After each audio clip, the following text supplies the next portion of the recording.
प्रथम तहलका न्यूज।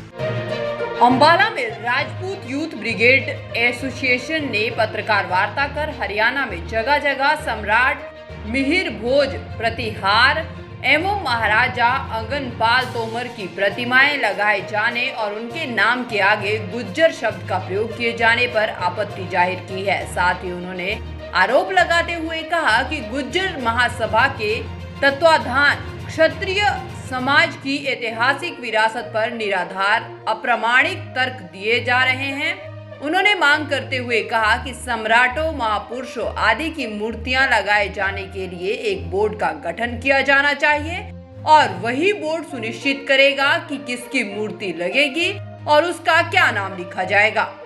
भारत के सम्राटों की, देवताओं की, महापुरुषों की सारी दुनिया पूजा करे और करती आ रही है और उनकी मूर्तियां भी लगाएं, कोई दिक्कत नहीं है। हालांकि मूर्ति लगाने का जो ये प्रचलन है ये ब्रिटिश काल से शुरू हुआ। वैसे मैं सिरे से ये चाहता हूँ कि किसी भी महापुरुष की मूर्ति लगाने के लिए एक बोर्ड बने और बोर्ड तय करे कि उनका ऑथेंटिक नाम क्या है। इस दौरान कुंवर राजेंद्र सिंह नरूका ने कहा कि राजा महाराजाओं की उपाधियों को जाति से जोड़कर, प्रांतों को जाति से जोड़कर एक षड्यंत्र चालू किया गया है। गुज्जर जाति बहुत महान है और उन्होंने हमारे ऊपर बहुत से त्याग भी किए हैं। हम उनके बहुत ऋणी हैं। दूध का कर्ज कभी नहीं चुकाया जाता, लेकिन उनके चंद भाइयों को जेएनयू और वामपंथ की शह पर भड़काया जा रहा है।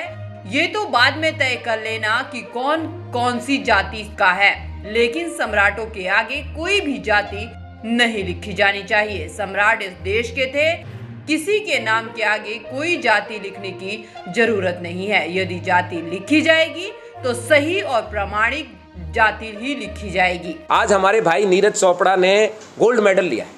आपको, मुझको, सबको उन पर गर्व है, होना भी चाहिए और हरियाणा के होने के नाते हरियाणा वालों को ज़्यादा गर्व होना चाहिए। लेकिन उनके नाम के आगे जाति लिख दें और वैसी जाति लिख दें जिस जाति से वो हो भी नहीं, तो मुझे बताइए आपत्ति होगी कि नहीं होगी? होगी।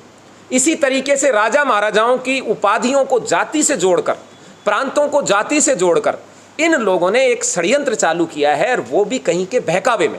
गुर्जर जाति बहुत महान है और बहुत त्याग हमारे ऊपर किया है। हम उनके ऋणी हैं, कभी चुका नहीं सकते। दूध का कर्ज कभी चुकाया नहीं जाता।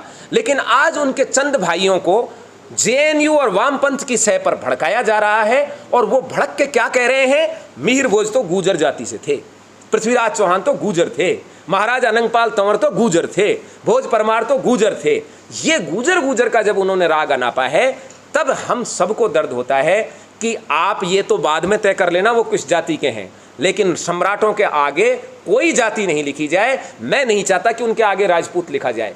वो सम्राट इस देश के थे, कोई जरूरत नहीं किसी की भी जाति लिखने की। लेकिन यदि जाति लिखी जाएगी तो आपको लिखना पड़ेगा उनकी राजपुत्र जाति, क्षत्रिय जाति लिखना पड़ेगा। यमुनानगर में लगाई गई मूर्ति पर गुज्जर लिखे जाने के बाद युवकों ने आंदोलन किया था, जिस पर वहां के प्रशासन ने मुख्यमंत्री से बात कर समय मांगा था और कहा था कि इतिहासकारों की कमेटी बनाई जाएगी, लेकिन अब तक कोई कार्रवाई नहीं हुई। राजपूत यूथ ब्रिगेड ने चेतावनी देते हुए कहा कि पूरे प्रदेश और देश भर में आंदोलन होंगे। उन्होंने कहा कि अगर हमारे पूर्वजों की जाति बदल दी जाएगी तो हम बर्दाश्त नहीं करेंगे। हम नहीं कहते हैं कि राम के आगे क्षत्रिय लिखो, लेकिन राम के साथ कोई दूसरी जाति लिखी जाएगी तो नहीं लिखने देंगे। यमुनानगर में दुर्भाग्य से हरियाणा के शिक्षा मंत्री का मतलब होता है पूरे प्रांत की शिक्षा को संभालने वाला। और मुझे नहीं लगता कि वो इतने भी पढ़े लिखे नहीं कि 6ठी 7वीं 8वीं 9वीं 10वीं 11वीं 12वीं के एग्जामों में आता है कि गुर्जर प्रतिहार राजपूतों के कुछ कुल से संबंधित थे। सबसे प्रोमिनिएंट राजा कौन था गुर्जर प्रतिहार राजपूतों का? जिसमें आता है लिखा हुआ कि मिहिर भोज राजपूत। ये पढ़ा नहीं उन्होंने। ये एनसीईआरटी की बुकों से लेकर हमारे Haryana board, Rajasthan board, Punjab board, सभी जगह है। ऐसे अनेक प्रश्न आते हैं तो मंत्री का विषय नहीं है, मुख्यमंत्री का विषय है, उनकी जानकारी में लाया गया। हमारे युवकों ने आंदोलन किया और यमुनानगर में डीसी और एसपी ने ये हमको वचन दिया था कि 10 दिन के भीतर इतिहासकारों की कमेटी बनाकर जो यमुनानगर में उन्होंने स्थापित की है और कंवरपाल जी गुज्जर ने उस पर मिहिर भोज को गुज्जर जाति से जोड़कर लिखा है, उसको क्या करना है, क्या नहीं करना, किस दिन हटाया जाएगा, इसके लिए इतिहासकारों की कमेटी 10 दिन बनाने की बात थी। 7 तारीख को, आज मैं 17 तारीख को आपके साथ, हमारी टीम के साथ बैठा हुआ हूं। आज 10 दिन हो गए हैं, ना तो खट्टर साहब अपनी नींद से जगे हैं और ना ही एसपी और डीएसपी जगे हैं। तो ये प्रेस कॉन्फ्रेंस इस बात के लिए है, वो तो एक ट्रेलर था यमुनानगर में एक ट्रेलर था। अब की बार यमुनानगर ही नहीं, पूरा हरियाणा ही नहीं, पूरे देश के अंदर आंदोलन किया जाएगा, क्योंकि यदि हमारे पूर्वजों की जाति बदल दी जाएगी तो हमें जीने का कोई अधिकार नहीं है।